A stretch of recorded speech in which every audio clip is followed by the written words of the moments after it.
தெய்வத்தின் குரல் 2ஆம் பாகம். புராணம். காத்து தருவது நம் கடமை.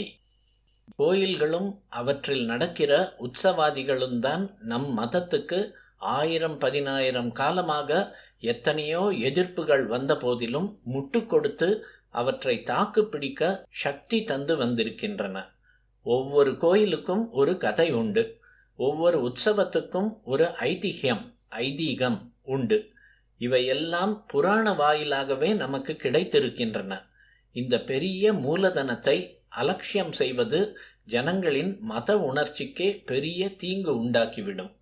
பிரிண்டிங் பிரஸ், அச்சுக்கூடம் இல்லாத பூர்வ காலங்களிலும் ஓலைச்சுவடிகளாகவே கண்ணென காக்கப்பட்டு வழி வழியாக வந்துள்ள புராணங்களை இத்தனை புஸ்தகங்கள் அச்சு போட்டு கொண்டிருக்கிற இந்த நாளில் அதில் பெரும்பாலானது ஆத்ம ஸ்ரேயஸுக்கு ஹானி செய்வதாகத்தான் இருக்கிறது. நாம் ஒரு பிரச்சாரமும் இல்லாமல் மங்கும்படி செய்துவிட்டால் வருங்காலத்து ஜனங்களுக்கு நல்ல விஷயங்களில் ஈடுபடுத்தும் ஒரு பெரிய தூண்டுகோல் இல்லாமல் போய்விடும்.